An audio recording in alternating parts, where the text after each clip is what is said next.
Welcome to Geek Warning, the podcast that puts the world's most interesting cycling tech and more into one place. In this week's show, we're going to talk about a featherweight new bike from Scott, some brake tech that could make integrated bikes a little less of a headache, I would say, as well as cover some smaller tech news bites. And of course, we've got some Ask a Wrench questions to go over too. I am Suvi, and to help me get through all of this, I am joined by a nearly full crew this week. We've got Dame Rome here with me. Hello, Dave. Hello. I thought you introduced me there as Dane for a second then. But oh no, yes. Dave. Okay. Hello.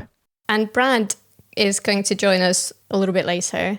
But for the first time, we have Alex Hunt, a newest tech writer, joining the podcast. Alex, welcome. Thank you very much. Alex, we're going to start off with grilling you a little bit. You joined Escape a week after I did, and probably most of our listeners have already read quite a few of your articles. I hope so. You've got quite a few out, I must say. I feel slow compared to you. But do you want to tell everyone kind of where did you come from? How did you end up being a tech writer at Escape? Well, it's not exactly the straight line approach that some others have taken. It was a bit of a round the houses journey to get here. I actually spent the first 9 years of my career as an aerospace engineer. I did my apprenticeship straight out of school and then spent the best part of a decade making things fly through the air better than they used to. But ultimately in COVID, I had to think about what I actually wanted to do with my time, and the pull of cycling was more than just a hobby. So I decided to embark on a journey that took me to become a mountain bike guide and coach in South Wales in the Forest of Dean. But after a couple of seasons of that, one too many winters that had me damp, muddy and cold, left me looking for a job that had a roof. And that's ultimately what took me into writing. And as somewhat of a bike magpie, I have always enjoyed bike tech. And that just felt like the right route into cycling journalism. The cushy job of cycling journalism you've ended up in. Rewinding a bit, I actually don't know the answer to this. Your aerospace days, what were you doing there? So I was working for a aerospace defence company. So a lot of things that fly through the air. And I worked mainly on EMC, which is electromagnetic compatibility. So basically anything electronic within a product, I'd make sure that it didn't interfere with anything else electronic. Gotcha. Which sounds very complicated, but it was mainly looking at wiggly screens on a line and making sure they didn't cross over. Okay, all right. Interesting. That sounds very technical and very much like, complicated aero things that I don't always understand. But I've got a question for you, Alex, because you seem to be a bit of an all-rounder. What do you enjoy riding the most? Road, gravel, mountain bikes? I've got a very polarized... I've got a very polarized riding style, actually. I either find myself on the mountain bike in the Forest of Dean or on a road bike. I actually don't spend that much time at the minute riding gravel. I just tend to find where I live in the UK, even the gravel riding is probably best done on a mountain bike, so you can just dive off into the woods and take in some of the classic trails we have. Having moved away ever so slightly from the Forest of Dean, I now find myself on the road bike more than the mountain bike, enjoying what the Cotswolds has to offer, which is mainly punchy climbs and terrifying descents on broken roads. Yeah, sounds about right. Around. So Cotswolds, for those that don't know, whereabouts is that? It's kind of mid-western England, so it's not far from the border with Wales, kind of in line with London, just about 120 miles further west. Okay, all right. And what sort of are the major towns nearby? So I'm in Cheltenham. Gloucester's the nearest city, and it's about 40 minutes from Bristol. Okay. Well, welcome. Thank you very much. Yeah, welcome, Alex. And you've already been to a bike launch as well since you started at Escape, and that's going to be the thing that we're going to talk about first. So a new Scott Addict RC was launched this week, and Alex went to Girona to hear all about this bike from the very engineers and the whole Scott team. Do you want to tell a little bit about what does Scott actually claim this bike to be? Let's start with that. What's the main points? Yeah, so I guess we'll start with the headline of the bike, which is the ultimate model comes in at 5.9 kilos, which is, for a bike that's got 34mm tyre clearance, disc brakes and off-the-shelf components like SRAM's Red Group set, is pretty phenomenal. It is a very light bike, but it's not quite alone in the space, because there's I remember, Alex, you were talking about it, I can't say it, Schwalbe? The Schwalbe. Schwalbe, yeah.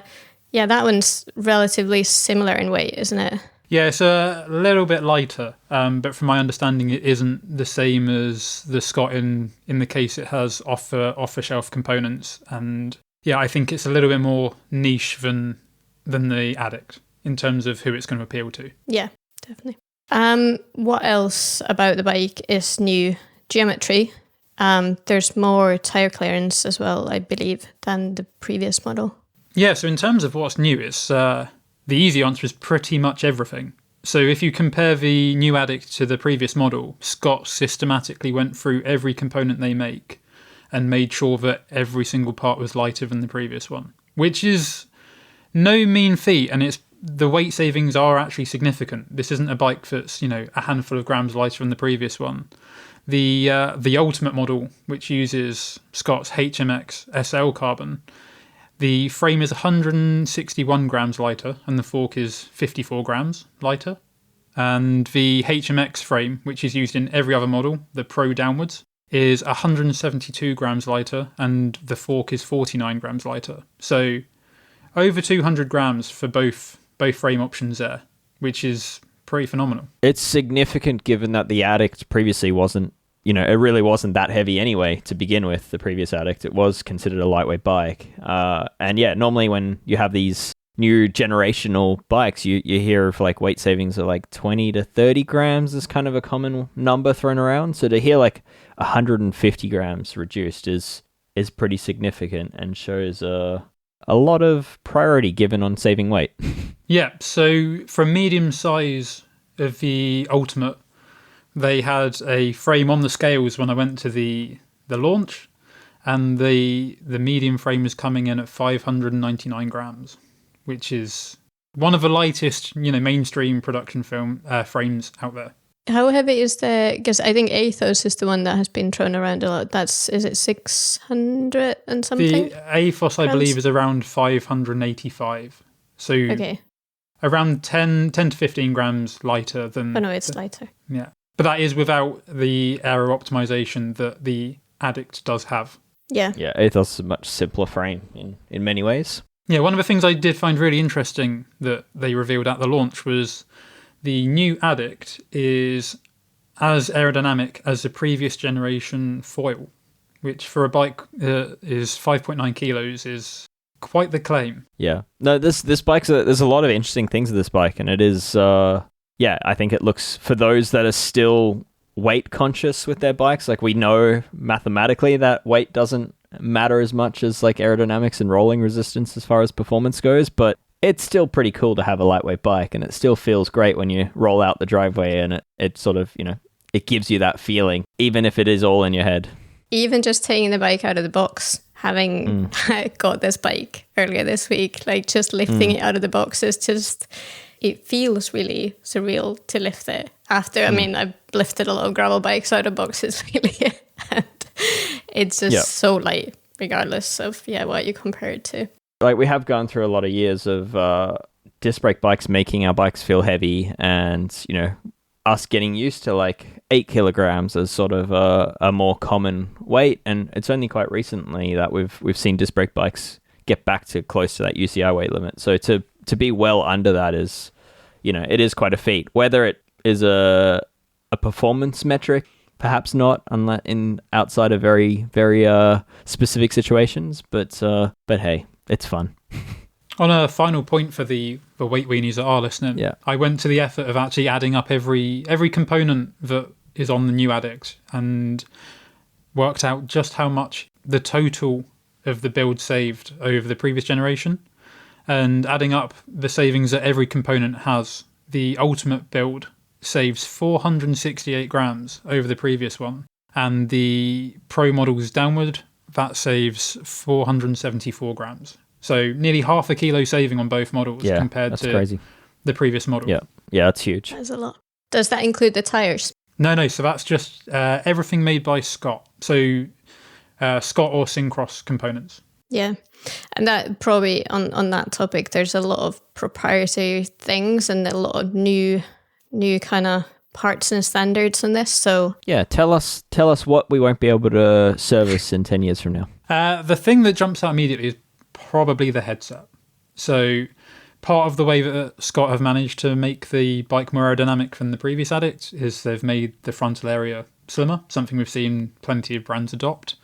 The steerer on the new bike is 27.2, which the engineers were very happy with because it meant that when they were testing the steerer, they could just use a seat post instead of having to have a bespoke steerer made for use. But this also means that it's another headset. It's not using the same headset as, for example, the foil, which whether that will still be available in 10 years, only time will tell. But yeah, it's another standard to just be aware of. Okay. And then a new seat post shape, or do we know if that seat post shape is the same as before? Still to be confirmed? That is to be confirmed. I don't have an answer on that one. Okay. All right. But it is a D-shaped seat post and press. It is a D-shaped and they've seat stuck with the post. press fit bottom bracket. Yeah. So they obviously press fit bottom brackets. There's no secret that is a lighter option than having a threaded bottom bracket. But also Scott were confident that their manufacturing procedures and processes don't cause any reason for that to be an issue. Yep. And Giant say the same, and truthfully, I agree with them. So, yeah. it's got maybe a bad reputation for nothing. It is. I remember I was at some point really against the press fit bottom bracket, and someone was like, well, have you ever had it creak on you and it have caused any issues? And I was like, no. But this was years ago. I was like, but everyone says it's crap. And they were like, well, has it been crap for you? I was like, no, but everyone says it is. Yeah. No, the PF 86/92 system, which is like the Shimano system that Scott used, that Giant used, is at least for me is one of the better ones. Yeah, I mean, historically the brands that use that system have done a really good job of it. So yeah, it's a little compromised when putting a dub crank through it because there's not a lot of space in that shell. But consistency wise, you rarely have issues with them. Yeah, but let's go back to the tires, because in addition to the bike, these tires that the bike comes with have caused quite a lot of conversation because they are tires that are not actually officially out, but weirdly they are out because they are on this bike that is now out. So the Ultimate model, do the others come? Yeah, I should clarify that these tires are only going to be shipped on the Ultimate model. The Pro models down will come with the 1 Pro or variants of that tire. It's just the Ultimate that are coming with the new Aerothan tire from Schwalbe. Yeah, but then, so these tires are not out from Schwalbe officially yet. So there's a lot of confusion on what's actually happening. What are these tires compatible with, and what's the actual information? Because there is a website from Schwalbe that for these tires that says they're made in the US. They're tubeless, I believe, and they're 28mm wide, measure 29.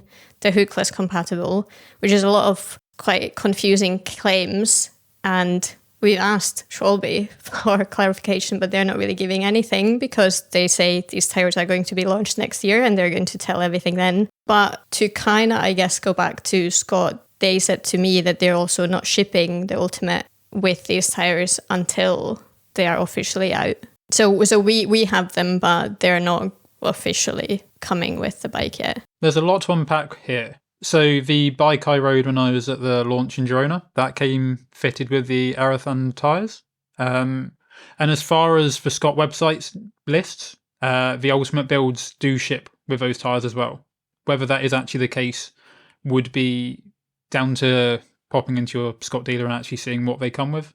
I think it might be worth rewinding a little bit because, people listening probably don't know anything about these tyres, and Schwalbe hasn't released any details on it, but like what we do know is that the Aerothan branding is used by Schwalbe for their TPU tubes.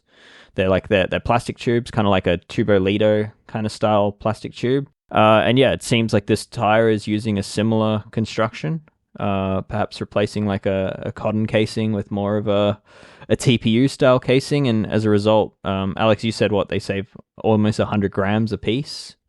Yeah, so at least quoted. I haven't had any in my hand to put on a scale, but Schwalbe is saying that the tyres are about 168 grams each, which, based on the quoted weight for a 28mm Pro 1, they're about 270 grams. So it's about 100 gram saving per tyre, which is significant when we're talking about a bike that's 5.9 kilos. Yeah, it makes it's almost cheating. But so I mean, with these tyres, like there's some conflicting things saying that they're not tubeless. Well, the website says they are tubeless, and then I think Scott also listed they are tubeless, but apparently they're not tubeless. So I have some sort of definitive answer on this, having spoken to Felix at Schwalbe, who was at the press camp, and I've spoken to him since. At the moment, if you have the Aerothan tyres, you should run them with the TPU tubes. You should not set them up with sealant. They have said that a tubeless version of a tyre is in development and will be released, but right now the tyre that is in existence that may or may not be on the ultimate models should not be set up tubeless. Gotcha. And I think that's something like if you put latex tyre sealant into a TPU tube, it just doesn't really stick to the material. It doesn't really do much. So you'll just end up spraying everyone in the bunch with no actual sealing benefit if you try it. I wonder if it's more than that, but yeah, it does sound like these crazy lightweight tires at least have like a tubeless equivalent bead to them, which is why they can be run on a hookless rim with a tube inside. And that's, I guess, important because Scott themselves are equipping its Syncross wheels, which at the top end are hookless. So, but yeah, it's odd to have a tire come on a new bike and not know anything about that tire, but it's also not as far as I can recall, it's not the first time Scott and Schwalbe have done this together. I think the Pro 1 had the same thing, perhaps on the previous generation of Addict, where they released the bike and no one could talk about the tyres because they didn't know about the tyres. So there's a precedent here. Yeah, well, we're going to talk more about the bike and the tyres when they're both out, I guess. I don't know if they will be by the time we're finished with our review. Yeah, so having ridden a couple of times on the tyre when I was at the press camp in Girona, I can say that the tyre is incredibly confidence-inspiring. It does feel like it offers a lot of grip, and also, at least feel-wise, it does feel like a fast-rolling tyre. Obviously, it's hard to quantify that without having any data to go by, but it certainly wasn't a tyre that I had any problems with, and no one on the camp had any issues with punctures or anything of the sort. But I will be interested to see what the actual claims of a tyre are when it gets launched, I believe, early next year. Yep. Hey, Brad. Hey, Dave. You're late to the party, but we're in the middle of talking about what could be your favorite new thing of the week, which is a 5.9 kilogram bike with 170-ish gram tires fitted to it. I have been paying pretty close attention to this product release this week, as I think most of us have. Hard to avoid it if you used Instagram this week, but yeah, quite an achievement for a disc brake equipped modern road bike with wider tires and the modern accoutrements. It's an impressive achievement, especially for a production bike. So good job, Scott. An interesting point, actually, talking about the fact that the Scott comes with wider tires, is Scott have developed the geometry for the Addict based around a 30mm tire. They've seen that, increasing from a 25mm tire, there are changes to the geometry, and they've adjusted accordingly to keep the Addict kind of race bike feel. And they've done that in a couple of different ways. Firstly, they've dropped the bottom bracket by about the height of a larger volume tyre, so that the centre of gravity that the bike and rider is in is retained. They've also used a longer rake fork, which has then allowed them to keep the trail the same as it would have been on the old Addict with a 25C tyre. And am I right that the fork rake is now different for different sizes? Yes, correct. And then there have been a couple of changes at the rear of the bike as well. So the chainstays have been shortened by 5mm, just to compensate for the change in fork rake. So the wheelbase has remained the same. That's now at the minimum length that Shimano permit for their shifting.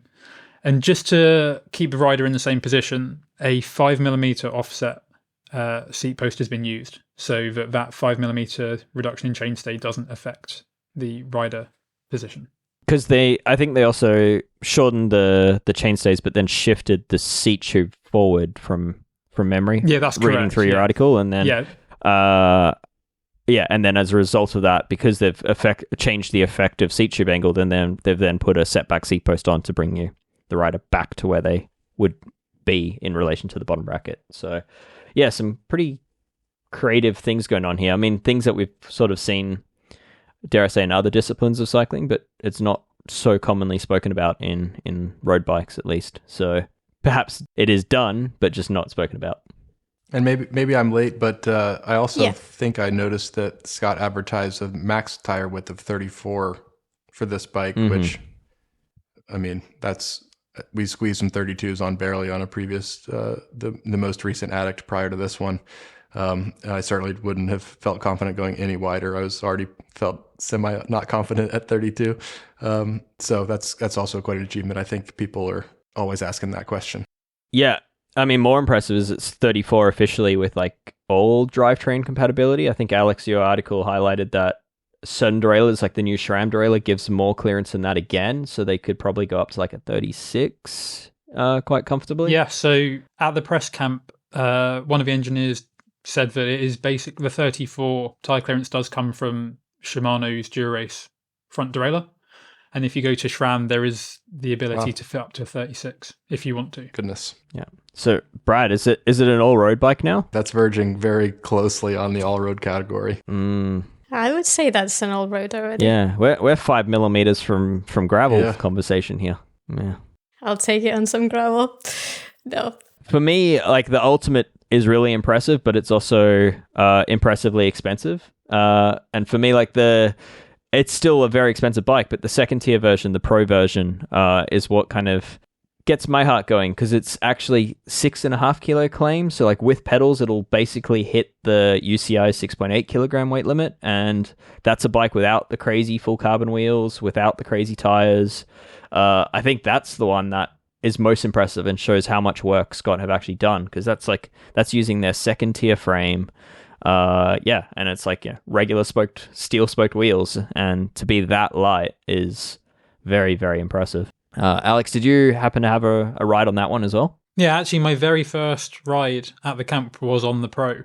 It did feel different to the Ultimate. I think a lot of that is to do with not having the full carbon wheels with the carbon spokes, but it's still an incredibly light bike that when you pick up, you're aware that it is lighter than most bikes out there, especially considering it had 30mm tyres and disc brakes, as we've discussed already. So it's certainly a very appealing bike, and I believe $3,000-ish less than the Ultimate. It's by no means cheap, but it is a more tempting and appealing bike. Yeah, nice.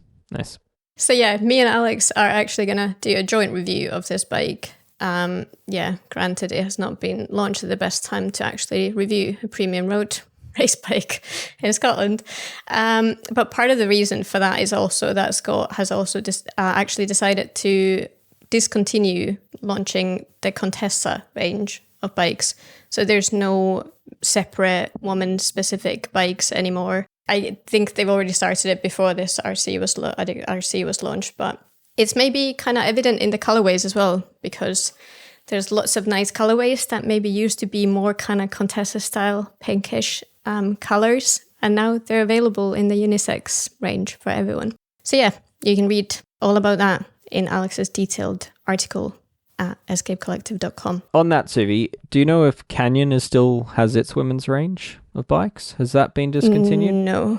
So I think they don't anymore. So as far as I can tell, then it's just Liv is kind of the last women's specific product, like road bike offering. Yeah, road bike. Yeah, because I was about to say Juliana is still there as well. Yeah, but yeah, interesting. Yeah, it's quite a change from where things were like 10 years ago, where every single brand seemed to want to have a women's specific product, and then slowly, I think Specialized or Trek might have been the first to make that change, where they just made their size ranges wider and made the small bikes, more color options, and made the small bikes have like, wider saddles and narrow bars and all that, ideally better for female riders, but without having to have an entire different bike range. But yeah, it has been an interesting change. Yeah, and I think it's positive for Scott to do this, because the way that they did the Contessa was you never could get the top range in the Contessa fit anyway. So it was limiting. Like, it was almost assuming that women don't want the ultimate model, which they might do. And now it's kind of not limiting that, oh, if you're a woman, you should just go for the Contessa, or vice versa, that if you want the nice colorways, you can get them. So yeah, but it's an interesting development.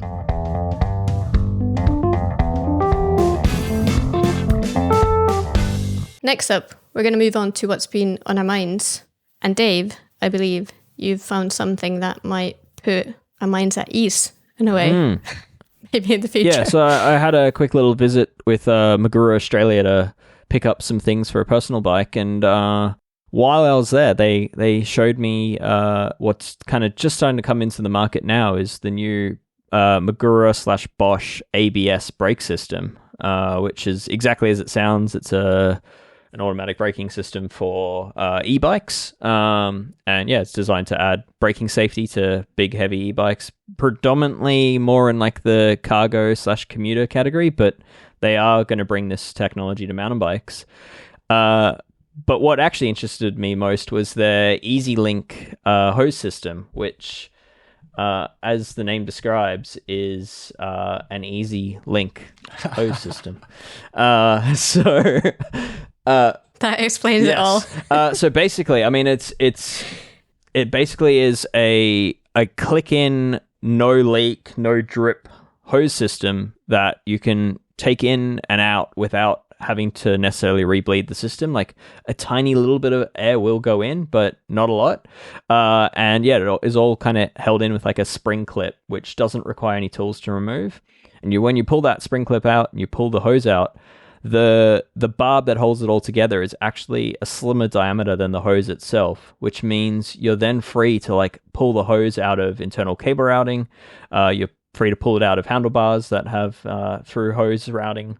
And all of that without having to cut anything, without having to remove anything, without having to unscrew anything, without even having to rebleed the brake. And for me, I see this system as like the future. A dream. I mean, it's for me, I'm looking at this, I'm like, why are we already not using this on all integrated road and gravel bikes? Because this solves the problem. This solves the problem of like having to cut and rebleed brakes every time you need to replace a headset bearing. It is, for me, this is the future and the answer. And I just hope that if Magura don't share the patent and don't share the idea, that others come up with something similar. But in an ideal scenario, this would be licensed, and the likes of Shimano and SRAM would figure out how to implement this into their systems. I haven't seen it in real life in person, but I did see some stuff on the internet, and it's like the answer to all my prayers. It makes you feel like it was such an afterthought up until now, because it's a relatively simple concept that they've managed, and it works. It appears to work wonderfully well. And I'm a big fan of Magura anyway. I think their stuff is really cool and slick, but this kind of takes the cake for me. This was a revelation when I saw this last week. Yeah, so the only thing I would say with this, and the only limitation that I could foresee with it, is that Magura's system, the metal barb that does all that you push into the hose, and that does all like the holding, I guess, of the system. It's quite long.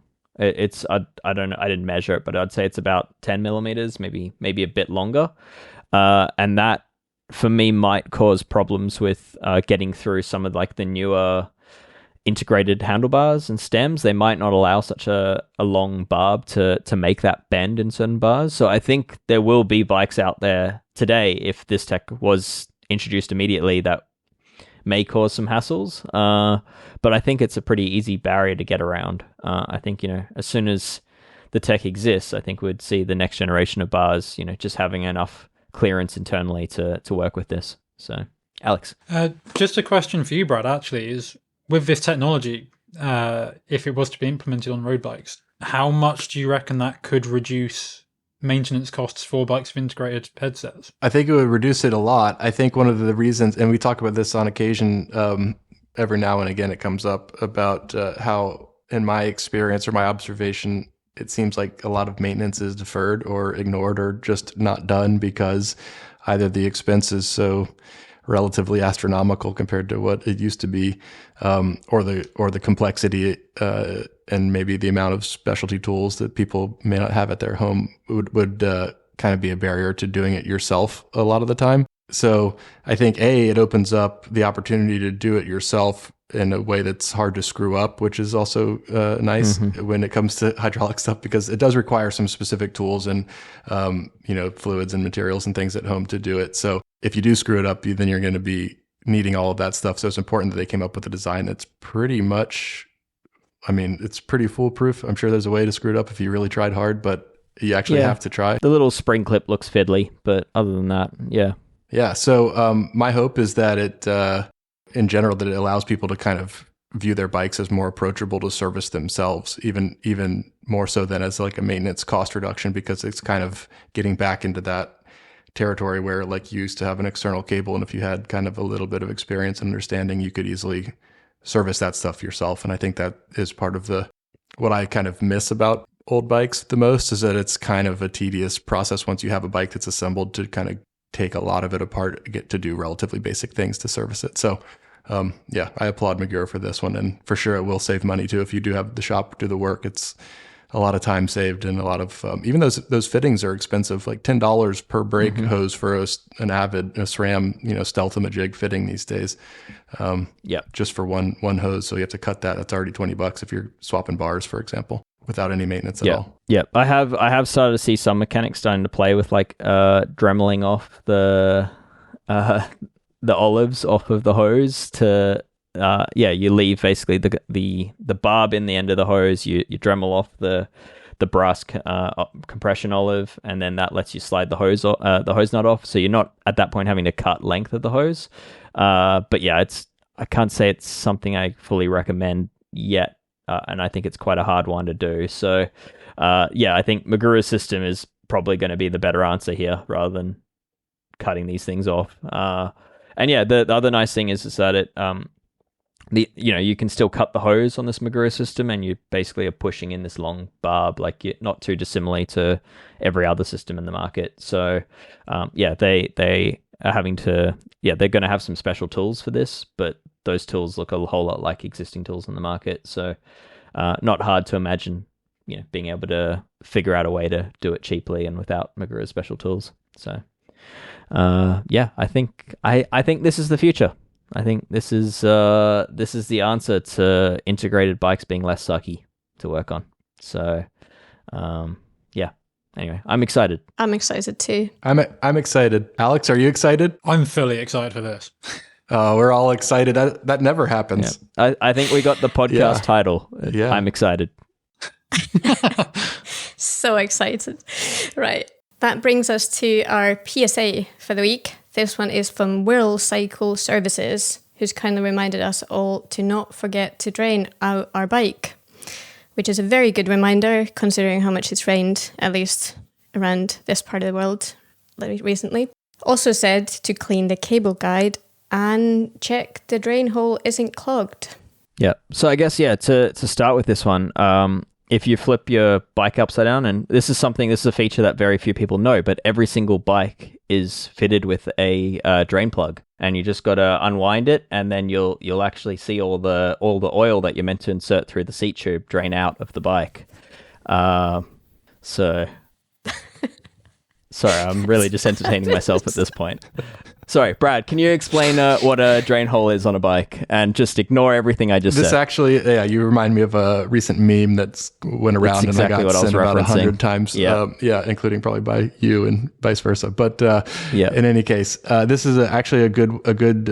Our previous talk of the Magura facilitating internal cable routing and so forth is not a bad segue here, because I think that internally routed bikes and bikes that have a lot of this front end integration where cables route into the frames actually exacerbates the problem of water ingress into your frame. And with water comes little particles, and oftentimes if it's especially a gravel bike or a mountain bike, dirt, mud, it kind of has an easier way in than it ever did before. But down underneath your bike, there isn't an oil plug, but there is usually a hole somewhere at basically the lowest point of your bottom bracket shell. They're often found on carbon rims and old aluminum rims. Sometimes maybe even had them maybe back on your stays on the rear end of your bike, you might see a little hole, or on your fork leg somewhere as well. And these are all to facilitate water that will sort of inevitably enter somehow or another, giving it a way to escape from your bike. But unfortunately, the heavier items, the particles that are suspended in the water, will often get left behind. The water may evaporate, and the particles that were suspended might kind of form into a clump of dirt that, you pull your cranks out. If it's been a while, you might see a surprising amount of like dirt or sand even. And sometimes it's like quite dramatic and almost comical in the shop when you see one that's like, like a centimeter deep of basically like dirt that has accumulated there. But when it does accumulate, it can then block those very same drain holes, which allow the water to escape. And when then that happens, obviously, you can have standing water that collects in your frame. It can, deteriorate bearings much more quickly, especially down there around your bottom bracket area, and also cause what grease that might have been there once to kind of more easily be flushed away. And so it invites a host of problems. So it's important to not just necessarily check that it's not plugged, but also maybe pull your cranks out or have someone do it and clean that area out if it's been a while or you ride in, dirty conditions frequently. Yeah, something I've seen actually on this for mountain bikes more than anything else are people that have gone from, for example, GX or X01 mechanical and made the switch to AXS, making sure that you cover up the ports where the cables used to run in. I've seen quite a few bikes where this isn't done. And as soon as the wet weather comes, that is the easiest way to get a whole lot of mud into your frame. Yes. And the amount of weight it adds is actually kind of remarkable. I mean, we've removed, several ounces, which is, dozens of grams of weight from mountain bikes after races, even when those plugs were filled. But when you have, a full suspension bike, the cables from the rear end have to somehow get from the, the swing arm into the main frame. There's all these little opportunities for dirt to seep in, and even the old conventional ways through the seat tube and that kind of thing. All allow it. And on Aero shaped bikes, I know Ronan and I were joking a bit about the kind of gaps in frames on Aero seat tubes and Aero road frames, which allow even more water to more easily run in than a round post and a round tube probably would. So yeah, there's just a lot of ways in and not too many ways out. And so once a little bit of dirt plugs those holes, then there's basically no way out. And so it's important to keep that in mind, especially if you are one who rides in conditions like that. I think it's also worth mentioning this extends beyond frames. And if you've got deep section carbon wheels, this is also something you should be aware of, that, especially if you've gone from a ride where you've ended up riding through quite a few puddles, you can end up with quite a lot of water in your rim. And it doesn't always just drain out. Sometimes you do have to give it a helping hand. Yeah. Yeah. And the way to do that is, like, say you got tubeless rim tape in place, which would be sealing that water in. You basically take the tire off, you take the valve stem out, and let gravity take the water out through the valve hole. Is going to be your most effective way to do that. But yeah, I guess, Brad, like you're talking about bottom brackets, the risk of wearing out your bottom bracket by not cleaning this area, but it also, the frames are all open these days. So like tipping your bike upside down means that dirt ends up migrating over to the headset. You end up getting a really gritty headset bearing, so those end up wearing out or getting abrasive from the inside out. It also, I've even seen it where that dirt finds itself onto like the hoses that run past the steer tube, and then you end up getting gritty sandpaper effect. Yes, exactly. Yes. So I mean, I'm not saying you should be disassembling your bike and hosing it out, but the more you pull the bottom bracket, or the more you pull the crank and pull the bottom bracket and just clean as best as you can with a rag, and likewise for the headset, the better things will be. So yeah, one to keep in mind if you're the sort of person riding in wet conditions or really gritty conditions. This is something that should be routine maintenance, and it's why I think in a proper bike service you should be pulling a crank, not just washing the bike and leaving it. I think if a bike mechanic should be taking the crank out and making sure that this dirt is at a minimal. Totally agree with you there. Underdone, but certainly worth doing. Yeah, and then just one last thing, which Whirl Cycle Services mentioned, was cleaning the cable guide. So, I mean, that's more relevant to mechanical shifting, but yeah, those things in the firing line of the rear wheel or in the front wheel, and they do get really gritty, and they tend to lead to poor shifting performance. And what they also get cable wear. Being where they are at the low point is you're sticky, juicy residue from whatever's in your water bottle tends to run down there and accumulate in that cable guide too. And that really exacerbates cable friction. And, Dave, we often discuss changing your Shimano, especially more modern Shimano road shift cables frequently. And I think in some, extra friction leads to, I think, more exacerbated wear at that critical failure point. And so when you have a dirty cable guide or a sticky cable guide, then you're even kind of shortening the lifespan further. And it's easy to clean. And I think a lot of people don't just use plain old water sometimes, but a little bit of warm water is really the best way to clean up that sticky, juicy residue, because it is ultimately just suspended like sugar juice that has lost the water part. So it's just left the sugar behind, and and salts and that kind of thing. So mostly it's all water soluble, and that's usually the best substance to also clean it with. So clean that out and pay attention, because it will actually save you in the end. Yep. Good tip. Nice. So yeah, don't forget the insides of your bike when you're cleaning it. Conclusion. Before we have a break, we've got some small tech news to chat about as well. First off, Enve's new ES Aero Pro one-piece handlebar, which has a pretty hefty price tag. Alex, I believe you said that to me. How much does it cost? I've seen this is $1,200 for a cockpit, which for me is just enough for me to not be interested. But Brad, I remember your favorite cockpit. This was the first thing I was like, that's I love more. expensive stuff. I love fancy one-piece cockpits, and always have, and I've been a devotee for a number of years. So I'm not saying I'm going to go out and buy one tomorrow, but it's certainly an appealing item just from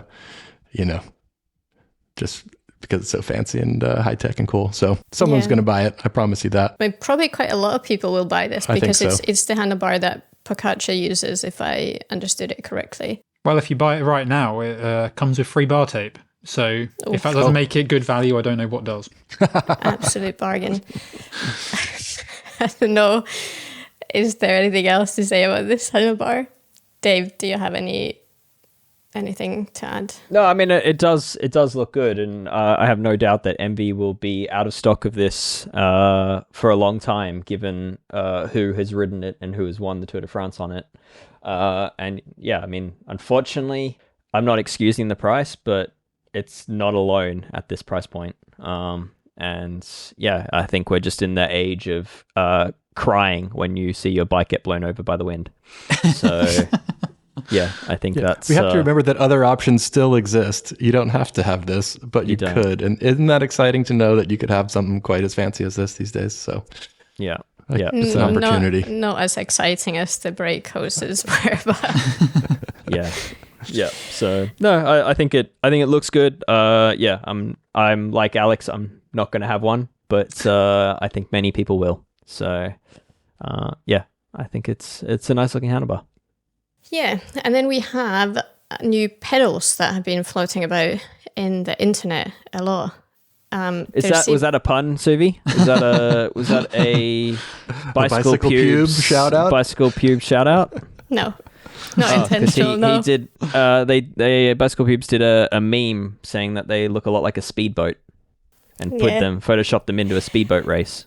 Maybe it was influenced by that somehow, subconsciously. Subliminal, yes. But yeah, these pedals are called Pendulum, and they are from a Canadian brand called Outlier, and they are a bit of an outlier pedal, because basically the middle part, the axle, is missing. So there's just a massive hole. What is different about them? They lower center of gravity by 17 millimeters, which is very hefty. Supposedly helps with having a heels down stance. And they're one-sided, which is also quite unique, I'd say. And somehow the design should help them to stay the right way around. So the pins up. I found it quite interesting as well, having quite small feet, that I should probably not ride these. Because I can't remember now on top of my head. I didn't write it down. I think it was size 7, was it? Feet that you need to have to ride these. And my first thought was that if you have small feet, would you just slip through the hole right through. In the middle, like fall through? Yeah. I don't know. I didn't quite check it, but that was my first thought. I do have some reservations about these pedals, having seen the 17 mil drop just because Yes. I know a lot of riders where having to drop your seat post by 17 millimeters is just not an option. And that might be the same at the front end as well. You know, if you're trying to retain your riding position, also dropping the bars by 17 mil just might not be something that every rider can do. Yeah, so I mean, just to clarify, like the pedal platform sits 17 mil lower than the pedal axle. Well, there is no pedal axle, but 17 mil lower than the crank hole where your pedal threads into. So it's like this, like this overhang that you've got. And yeah, I mean, Alex, to add to your reservations on it, a lot of people are spending a lot of money to get the shortest crank they can on their mountain bikes to increase ground clearance and pedal strike clearance. This just makes it 17 millimeters worse.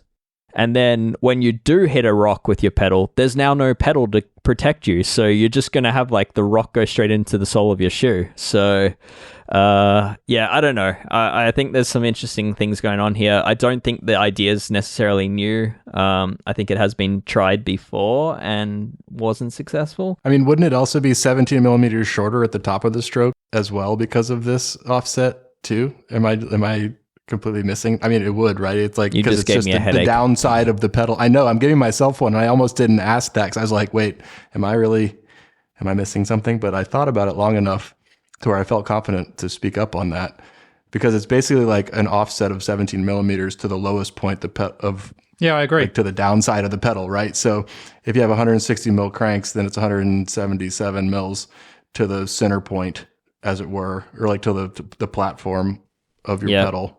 But then on the other side in the upstroke, is 153 or whatever, if my math's right. So how's that work? Brad just completely explained why this product will not work. So there you go. Well done.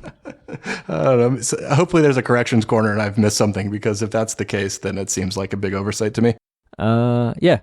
Awesome. All right. Well, that is a little corrections corner before we get to corrections next week. So there is a dual-sided pedal of this as well, which is called Void. It sounds even, I don't know which one I like the more. You're just going to drop into the void.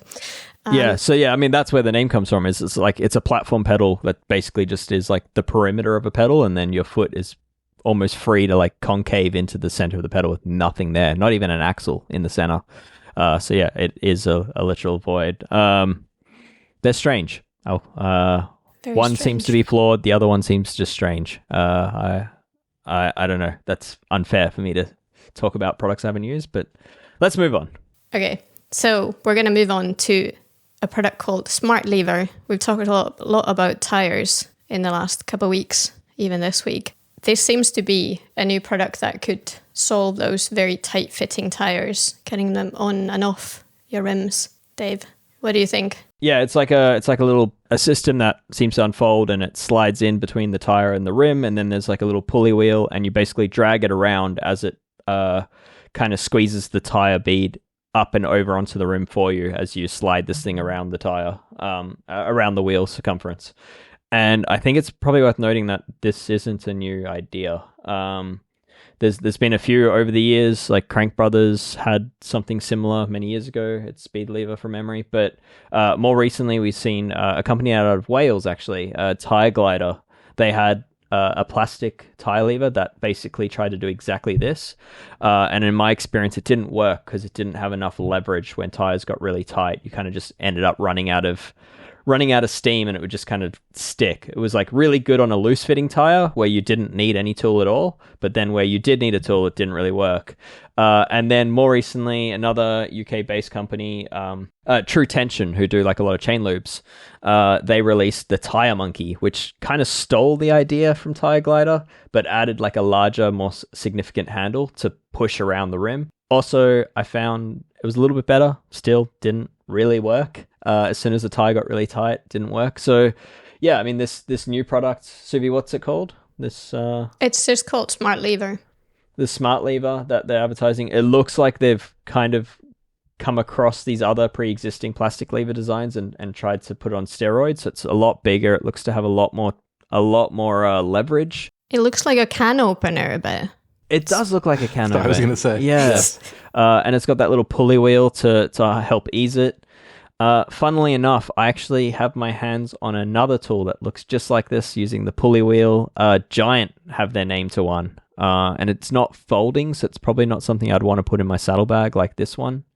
But it seems like a lot of brands are playing with the idea of like how to make the nightmare of tight-fitting tires easier. And I'm still not convinced that that these methods are necessarily better than the old humble tire lever. But I would like to try one. It looks interesting. And I'd like to compare it against the funny-looking Giant tubeless tire install tool that I just recently received. So future threaded. Yes, it is. It absolutely will be a future threaded. And on the topic of tire levers, I like Pedro's tire levers so much that they recently are celebrating their 35th anniversary and released yellow and black versions, but I couldn't get them just as a pair, so I bought myself an entire box. I have 48 of them, and clearly it's like I like a lifetime them, supply. Yeah, so especially given that like I only break one every couple of years, so it's I'd say I'm sorted on them, but expect a threaded comparing a whole bunch of these like fancy tire lever alternatives to the benchmark. Yeah, it's definitely these ones as well are quite pricey for a tire lever. What are they? 22 quid, I think, retailing. Well, I mean, there are tire levers that are more expensive, just basic ones, but yeah. Is that new one that you're talking about? Yeah, the smart lever. Yeah. Smart lever. Where's it coming out of? It looked like it was Germany, maybe? UK. Made in it's UK. England. Yeah. Oh, okay. What I'm learning from what you said, Dave, is this seems to be very much a UK problem. If every yes. It is. Yeah. True. Cold fingers with people that don't know how to install tires. Yeah. The latter, not sure. The first, definitely. Yeah, no, it is absolutely like a UK centric thing that's happening. It's interesting, but yeah, I'd say there's definitely a lot of inspiration being shared around amongst various small makers, and yeah, I think it's kind of interesting. I think someone will eventually crack it and figure out what's lacking in this system. Yeah, we'll wait for that. That's all the tech news for this week. And we're going to have a little break and then get into your Ask a Wrench questions.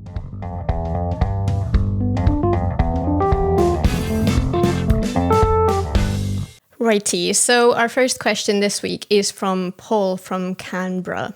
I'm going to take Kaylee's lead and ask you another follow-on question. I've seen that Acros make a block lock headset, and I know I've heard Dave talk about his dislike for knock blocks and filing it away so the bars turn more and all those kind of things. But when considering the new Cervelo with handlebars that are quite low and the chance of swinging into the top tube and leaving holes in it, I thought I'd ask the question, is the Acros block lock generic? Can it work on all bikes? Or are there other products out there that are generic that could be retrofitted to a bike to limit the steering and protect the top tube? Thanks. Really love your work because I keep asking you lots more questions, and have a great day. Hi, Paul. Thanks for your question. Unfortunately, at least in my experience, I have not personally encountered like a universal fit or a brand that manufactures aftermarket knock block style headsets. I haven't seen it. I know there are some that exist that are specific or particular to a specific bike or frame.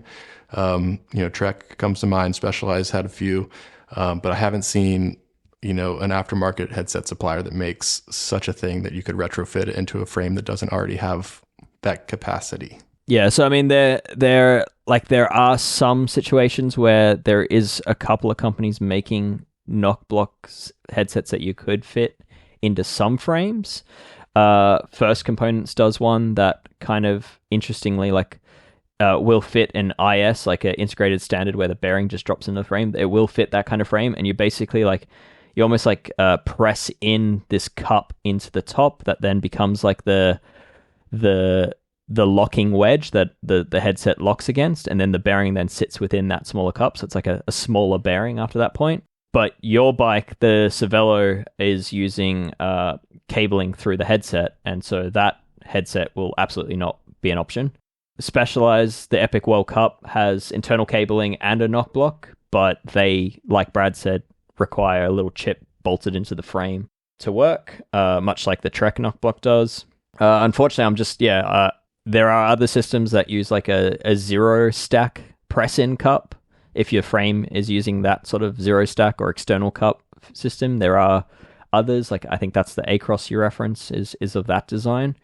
But yeah, for your Cervelo, it's using IS bearings, very common headset. And yeah, internal, it's using through headset cable routing. And I'm going to support Brad on this one in that I have not seen anything of that sort. I tried to research it. It just doesn't seem like it exists. In theory, someone could borrow or use the first components idea of like that press-in cup and then use a small bearing. But from what I've seen, no one is doing it. And I would think that you'd probably be introducing other things you don't want to do to the bike. I'd imagine it would introduce another creaking interface and a smaller bearing that won't be as durable. So unfortunately, I think this is one that isn't possible with the bike that you have. But that leads me to my question for you, Brad, which is, given it's not possible, do you have any recommendations as far as like avoiding the dreaded top tube smash? Well, first of all, I would say that I do think there's room in this space for some innovation, because it is a fundamentally good idea, especially on tri and TT bikes, which even have more of a floppy front end because of the Aero extensions, than even your average road bike might. So there's definitely a case for it to be made, but a case to be made for it, I should say. But yeah, no, what I do is something much more simple, and it's there's like some high impact kind of durable clear protective film that you can get that's kind of like for motorsport applications and that kind of thing, that is really designed to take a hit and kind of disperse the load and absorb the impact.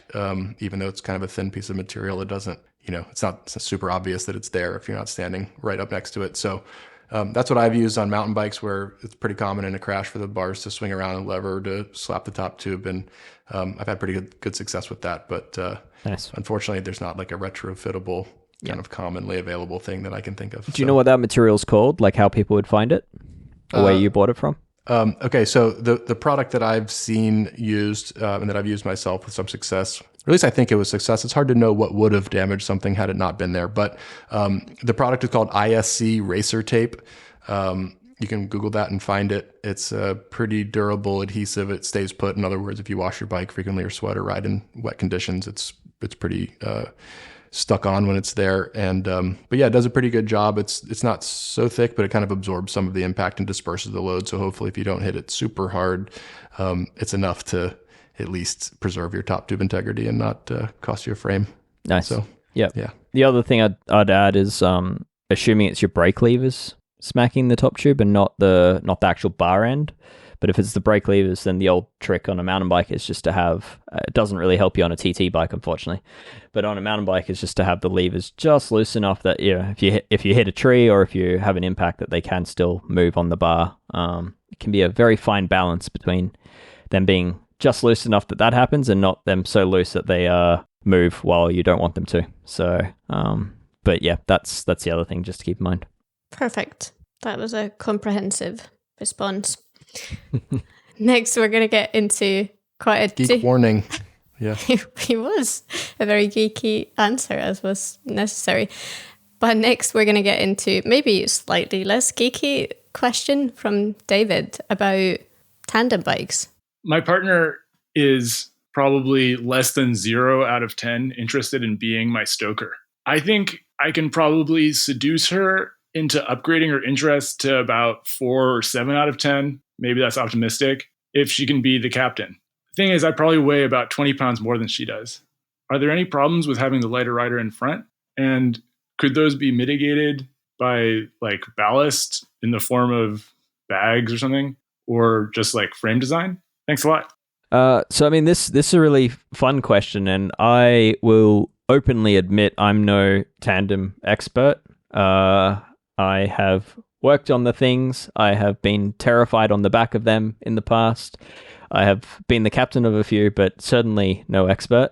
But I decided to reach out to someone who was. So I reached out to Brad Bingham, who is of Bingham Built in Steamboat Springs, Colorado, a titanium frame builder. A lot of experience, build some really exquisite tandems. I reached out to him with this question. And then he decided that he would then reach out to people he really respects in the tandem world. So he reached out to Butch Bashir he's one of the founders of Co-Motion Cycles. And he also reached out to Steve Potts, a legendary frame builder. So together, they sent me this response. Sorry, I don't have it in their voice, so you'll have to get it in mine. But yeah, thanks to the three of those builders for this insight. But the first thing, number one, they were very adamant about this, is tandem riding is a special area of the cycling world where both riders need to be 100% excited about being on a tandem. So I think, rule number one, can't be, both have to be into it. And then, so second point was there will be a potential drawback of having the heavier rider in the stoker position. That's the rear position. Especially if they're not relaxed or settled in that position. So it will affect the captain's ability to steer, and it will be a greater impact if the stoker is heavier than the captain. So something to keep in mind that if the person at the back is lighter, then the captain has an easier job steering the bike. The next idea is that they mention is just that the captain needs to be very skilled bike rider and strong enough to control the tandem if things do get a little bit spicy. If the stoker is unsettled. So consider that. They don't think the 20-pound weight difference is that great, and it's kind of considered within the realm of okay. So certainly not a no-go to just try on any random tandem. They say typical tandem. Tandem. That's a good one. They say any typical tandem design utilizes a shorter stature of the stoker to keep the rear of the bike shorter, keeping the overall bike as short as possible, as tandems do get quite long. With the longer and assumed taller rider in the rear, there will be a little bit more scrunched up in this position than the captain. So something to keep in mind if you're significantly taller. You may need a custom geometry tandem to overcome this. And then, they basically finished with suggesting that the best route would just be try borrow anyone's tandem, one that fits, give it a whirl in a safe environment, and take it from there. So don't go spending a lot of money on a custom tandem just yet. See if your partner likes it first. So David, I hope that helps. Yeah, and the one thing I would add to this, and the only thing that I can say I have any experience with regarding tandems, because it's not really a area of my personal focus, but I have worked on a few as well, Dave, and I've spent a little time riding them over the years just for the novelty of it. But my experience being the stoker on a tandem is that it's very scary because you have no control of anything, brakes or shifting or anything. And so in the case of this particular question, where it sounds to me, it's not specifically said that the partner is an inexperienced cyclist, but given that she has perhaps less than zero interest in the activity, it makes me wonder if she's an experienced cyclist. And if not, it would be it might be a difficult situation, interpersonal situation, having a person who's not very experienced piloting the tandem that she may not want to be on in the first place, but without the cycling experience and understanding, I feel like being in the stoker position as the more experienced cyclist would sort of be somewhat risky, for someone who's never ridden a tandem before, if that makes sense. That was my concern. Yeah. You mean for them to be in the stoker or the captain, the more inexperienced? The more inexperienced in the captain and the person with the more experience, who it sounds to me is the more enthusiastic partner who's written this question in the first place. But he's suggesting that he puts his partner in the captain position with what I am interpreting as less experience, which I feel like might make the whole experience be worse than it would otherwise be. That's kind of what I'm, without any knowledge of tandem theory, other than what I've experienced myself on the back of a tandem and how scary it is to have no control over braking and kind of general steering. It's a little bit of a harrowing experience. So you have to trust. The only time I've cried in fear while on a bicycle is in the stoker position of a tandem. Yeah, I rode a Stoker mountain bike as a Stoker on a mountain bike tandem. It was an old Ventana mountain bike, full suspension tandem. Yeah. On single track, and so you have to really be in sync with like how you have your downside foot and which foot it is when you're like turning when you're not pedaling, and really, time the maneuvering just right. And it's a lot to take on. First of all, I mean, tandems in general, but especially off road. But if you're sort of an unfamiliar cyclist and you're piloting the thing, and the more experienced guy who might then become frustrated by, certain things that may occur. If you've ridden a tandem with a partner, you might know what I'm talking about a little bit, even in the best of times. And so that might be something to think about too, before you kind of put a semi unenthusiastic person at the front end of it, and then see where it goes. I feel it's almost better if the one at the back is less experienced, because I feel every time at the back, I feel like I want to kind of be in control, and I usually can't see anything because usually the person in front of me is so much bigger, just by nature. They're not massive, but they're bigger, and I can't see anything, and I feel panicked because I want to be in control, because I kind of know how a bike works, but I just can't see anything, and I need to rely on them to tell me everything that is happening. There's a lot of trust in it. It takes a lot of trust, And Trevor, if you're listening, you broke that trust by taking me up to 70 plus kilometers per hour with your maniacal laugh while I was pleading you to stop. So thank you for that. I'm still traumatized. Thank you for this question, because it was really interesting to go back into all the tandem memories. Yes. Random tandem. Yeah. And our last question this week is from an unknown caller. So I will read out their question, which goes: I have changed my bottom bracket on my bike. Before I put the chain on, how loose should it be? How easily should it spin? So I can give it a good shove with one finger and it turns nearly a revolution and then comes to a stop. It just seems to me like it should turn more freely, but I don't know what to expect from other bikes. It's on an old Lightspeed Sienna. So, I have some thoughts.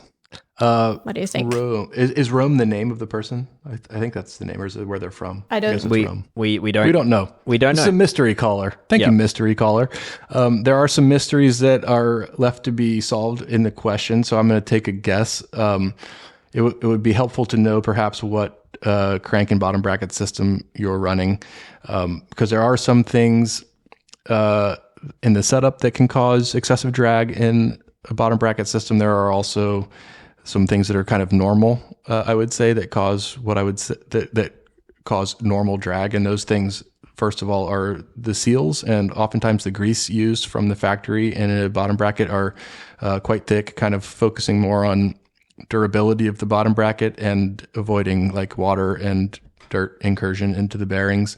So they kind of overdo it on the seal contact and on the grease used, but the amount and the viscosity is usually pretty thick.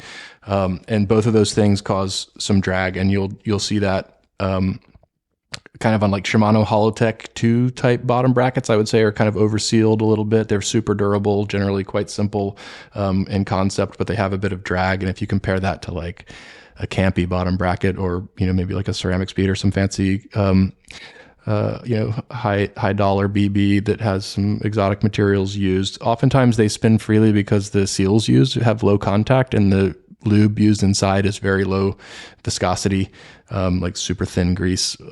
And so they kind of cheat how smoothly and freely they spin that way.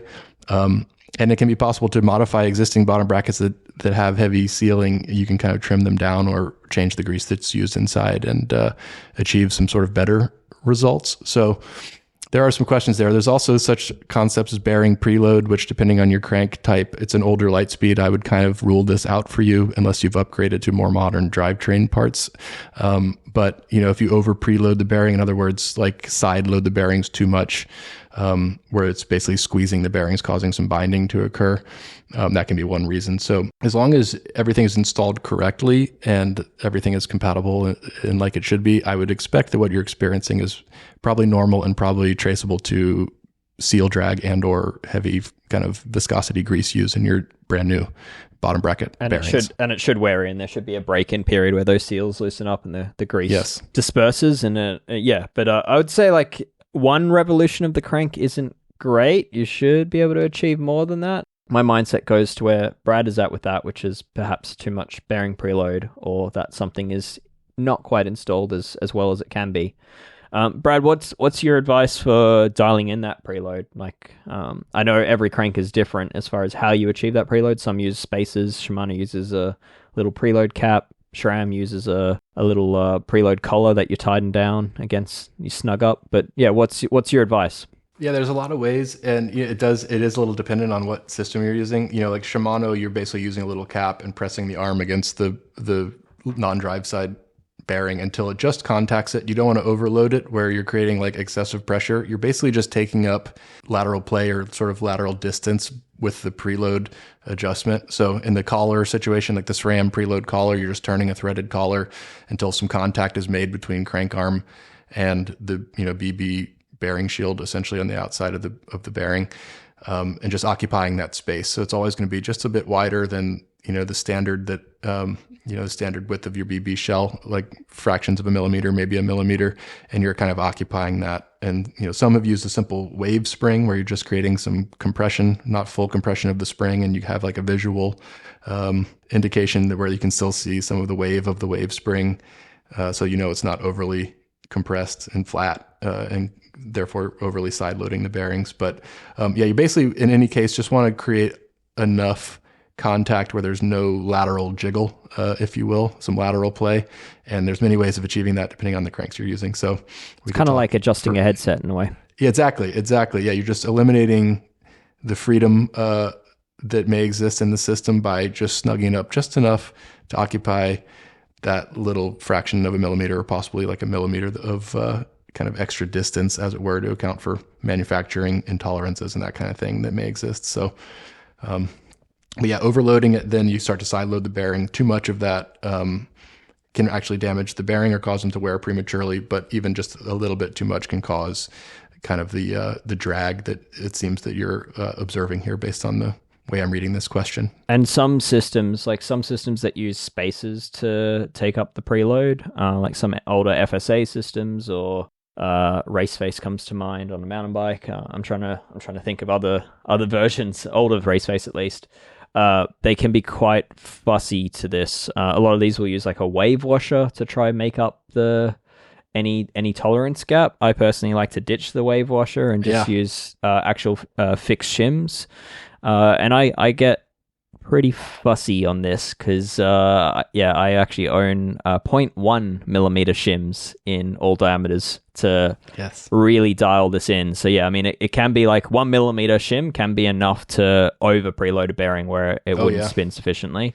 Or a 1 millimeter gap would leave enough for it to make noise and creak. So, some of these systems can be very fussy. And if you've got a system, say that's not a Shimano or a new SRAM or something with an adjustable preload, I'd probably say it's in an advanced mechanical space where you may need to consult with a trusted mechanic just to get it fully dialed. Because at that point, it's a lot of trial and error with specific parts. So, food for thought on all that.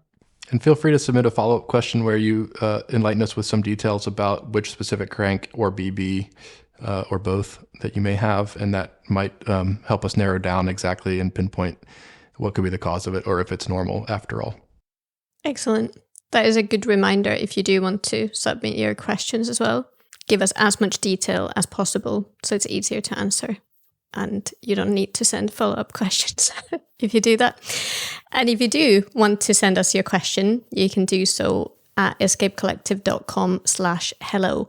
You do need to be an Escape member to do this, but after that, it's very simple. You just introduce yourself and tell us where you're from and ask your question. We're nearing the end of this week's show, but before we go, I want to remind you that you don't only get to ask us questions if you become an Escape Collective member, you also get access to lots of excellent content from all of us. Dave, what have you put out there that is worth a read? Yeah, I mean, for me, I've had the threaded article from a few days ago, which is highlighting a bunch of new tools, and I sort of gave my opinion on a lot of terrible tool-related advent calendars for the year. Then we've also just, not necessarily from me alone, mine has been published, but we've also started to roll out our favorite products series. So basically each staff member puts one of these together, and 6 favorite products from the year. This isn't meant to be like buyer's guides. These aren't Christmas wish lists or anything like that. It's just products we love to use that we'd buy again. In some cases, they're free products. In other cases, like what I have on my list, they're incredibly eye-wateringly expensive products that have just really left a positive impression on me. So head to the site. We're sort of publishing these every second or third day at the moment. And Alex, what do you got? Well, it's kind of a selfless plug, but my third installment of the Power series has just gone live on the website today, which is explaining what all power metrics actually mean. So if you're new to using a power meter and you wonder what all these weird acronyms and scores actually mean, that could be a story for you. It is a very good read. I enjoyed that one because I look at my power numbers and I don't really know what the actual things mean. So learned a lot. And yeah, for me, I've spent a lot of time recently looking at tariff things. So you can keep your eyes peeled for that coming out in the next few days, I hope. Yeah, I've had eyes on an early draft of that, and it's pretty interesting. I mean, a lot of people are probably thinking that it's new president coming in the US who's going to impose tariffs, which are going to raise prices in the US, and that those issues may be limited to the US. But it appears that all of us will pay the price on that one. So certainly worth reading. I think it is unfortunately it's going to be something that's going to be felt globally. So look forward to seeing that one published. Me too. I can say that. That's all from us this week. Thank you so much again for all your questions and feedback and for listening to this. And we'll talk to you next week.